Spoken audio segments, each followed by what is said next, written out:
আমন্ত্রণ বিশ্ব বাংলার সঙ্গে আছে আক্তারুজ্জামান টিটন। শুরুতেই সংবাদ শিরোনাম। 10,000 কর্মী নেবে ইতালি, জানিয়েছে দেশটির সরকার। বাংলাদেশি আবেদন কঠোরভাবে যাচাই বাছাইয়ের ইঙ্গিত। ক্রিকেটার ছদ্মবেশে শ্রমিক, মালয়েশিয়া আটক 21 বাংলাদেশি। সিন্ডিকেটের কৌশল ধরতে গোয়েন্দা অভিযান। এবং বাংলাদেশে বিনিয়োগে সর্বোচ্চ নিরাপত্তা দাবি প্রবাসী ব্যবসায়ীদের। নীতিমালা না থাকায় হতাশ অনেকে।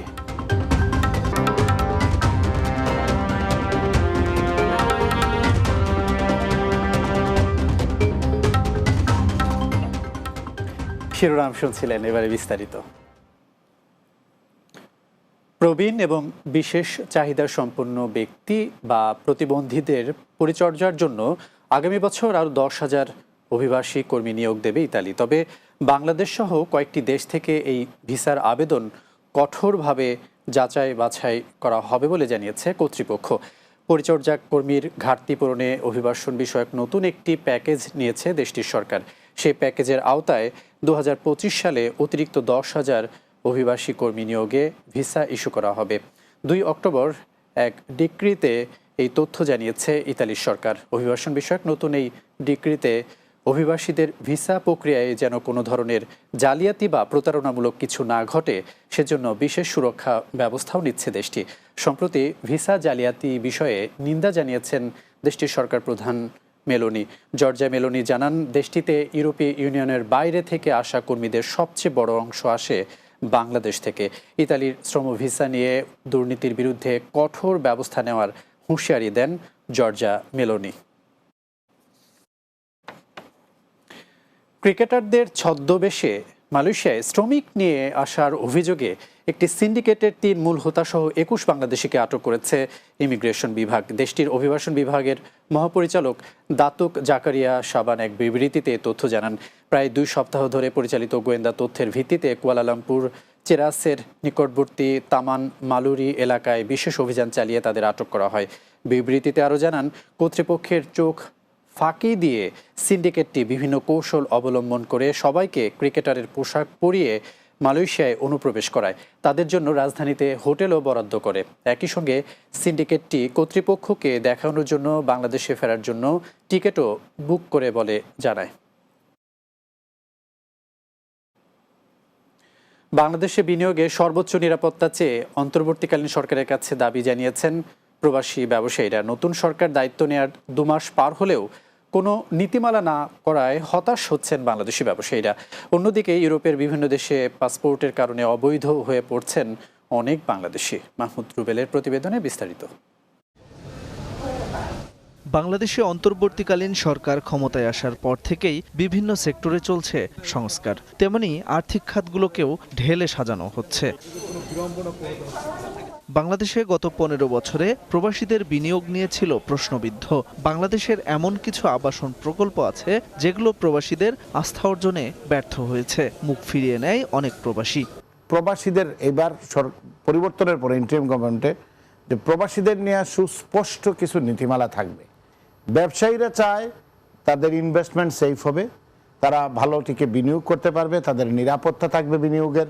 এদিকে ইউরোপের বিভিন্ন দেশের দূতাবাসে ই পাসপোর্ট মেশিন স্থাপন করা হলেও কর্মী সংকটের কারণে বন্ধ আছে কার্যক্রম। তাই দূতাবাসে জনবল বৃদ্ধি করে ই পাসপোর্ট চালু করারও দাবি জানান তারা। আমেরিকা, ইংল্যান্ড বাদে অন্যান্য যে দেশগুলো আছে, বিশেষ করে মধ্যপ্রাচ্যের প্রবাসী এবং ইউরোপের কয়েকটা দেশের প্রবাসীদের এই সমস্যা সমাধানে আমরা অনেক দিন থেকে এমন হয়েছে যে আমরা দূতাবাসের সামনে কাফনের কাপড় পরে মরদেহের রাষ্ট্রীয় খরচে মরদেহ কেন বাংলাদেশে আসবে না, এগুলো নিয়ে আন্দোলন করেছে, কিন্তু বাস্তবিক অর্থেই এখন পর্যন্ত কোনো দিক নির্দেশনা দেওয়া হচ্ছে না, যেটি কিন্তু একটা ভাবনার বিষয়।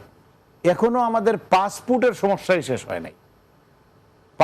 ই পাসপোর্ট আপনি চালু করেছেন, দূতাবাসগুলোতে ই পাসপোর্টের মেশিন দিয়েছেন, কিন্তু কর্মী সংকটের কারণে সেটি চালু করতে পারতেছেন না। একজন প্রবাসী তো অপেক্ষা করবে না, এটি তো বাংলাদেশের বিষয় না।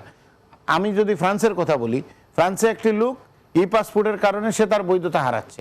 প্রবাসীদের এসব সমস্যার সমাধানে সংশ্লিষ্ট মন্ত্রণালয় পর্যায়ক্রমে ব্যবস্থা নেবেন, এমন প্রত্যাশা বিভিন্ন দেশে অবস্থানরত বাংলাদেশি রেমিটেন্স যোদ্ধাদের।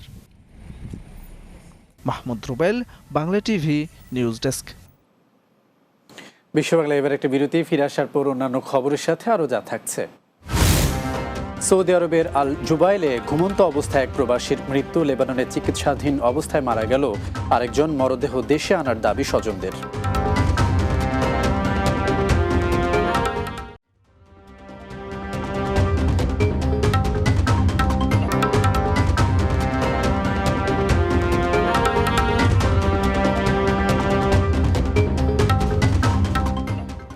বিরতির পর আবারও স্বাগত বিশ্ব বাংলায়। সৌদি আরব পূর্বাঞ্চল প্রদেশ আল জুবাইলে ঘুমন্ত অবস্থায় ইয়াসিন আরাফাত শুভ নামে এক বাংলাদেশি রেমিটেন্স যোদ্ধার মৃত্যু হয়েছে। আল জুবাইল প্রতিনিধি জাফর আহমেদ খান জানান, বুধবার সকালে ঘুমন্ত অবস্থায় তাকে অনেক ডাকাডাকি করলেও সাড়া দেন না শুভ। পরে তাকে হাসপাতালে নিয়ে গেলে চিকিৎসকরা তাকে মৃত ঘোষণা করেন। এ খবর নিশ্চিত করেছেন শুভর চাচা শরীফ মিয়া। শুভর মৃতদেহ আল জুবাইল শহরের জেনারেল হাসপাতালের মর্গে রাখা হয়েছে। তার মরদেহ দ্রুত দেশে ফেরত নিয়ে আসতে সহযোগিতা চেয়েছেন স্বজনরা।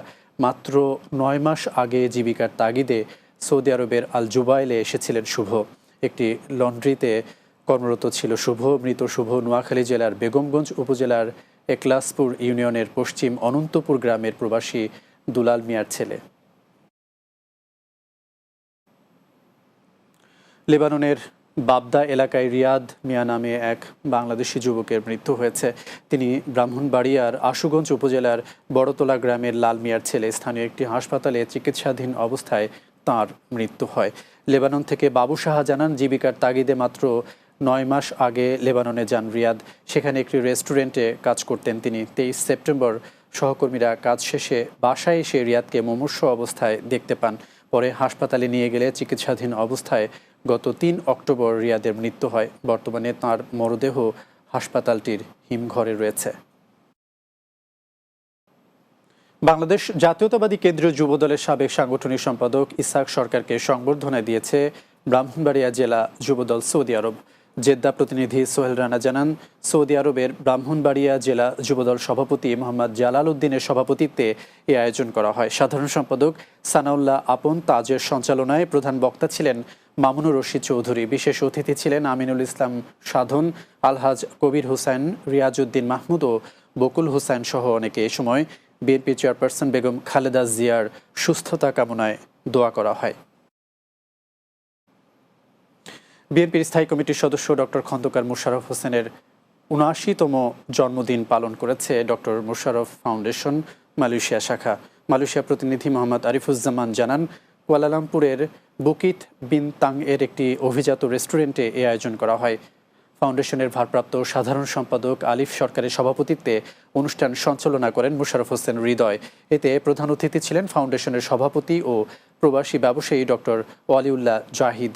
আরও বক্তব্য রাখেন মালয়েশিয়া বিএনপির সহ সাধারণ সম্পাদক কাজী সালাউদ্দিন, সাংগঠনিক সম্পাদক মির্জা সালাউদ্দিন, আনোয়ার পারভেজ, আব্দুর রহিম ভূঁইয়া, হাশেম মোল্লা, লিটন প্রধান, শামীম আহমেদ ও মাহফুজ খন্দকার। শেষে বরেণ্য রাজনীতিক ডক্টর খন্দকার মোশাররফ হোসেনের দীর্ঘায়ু কামনা করে দোয়া করা হয়। স্পেন প্রবাসীদের সুলভ মূল্যে দেশীয় রকমারি খাবারের স্বাদ দিতে বার্সেলোনায় যাত্রা শুরু করল বাংলাদেশি মালিকানাধীন প্রতিষ্ঠান এল ক্যারি রেস্টুরেন্ট। স্পেন প্রতিনিধি লোকমান হোসেন জানান, বার্সেলোনার বাংলাদেশি অধ্যুষিত এলাকায় এই রেস্টুরেন্টটি চালু করেন স্বত্বাধিকারী রিপন, মইনুল হাসান সুমন, সালাউদ্দিন বাবু ও ইমরান হোসেন।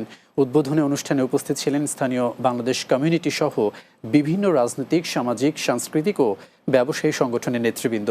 এ সময় রেস্তোরাঁটির পক্ষ থেকে উপস্থিত প্রবাসী বাংলাদেশিদের মাঝে বিনামূল্যে খাবার সরবরাহ করা হয়।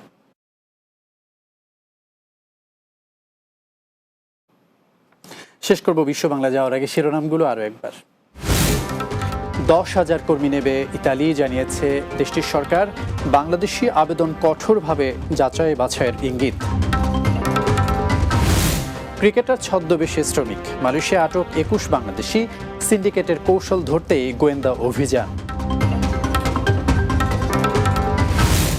বাংলাদেশে বিনিয়োগে সর্বোচ্চ নিরাপত্তা দাবি প্রবাসী ব্যবসায়ীদের, নীতিমালা না থাকায় হতাশ অনেকে। এবং সৌদি আরবের আল জুবাইলে ঘুমন্ত অবস্থায় এক প্রবাসীর মৃত্যু, লেবাননে চিকিৎসাধীন অবস্থায় মারা গেল আরেকজন, মরদেহ দেশে আনার দাবি স্বজনদের।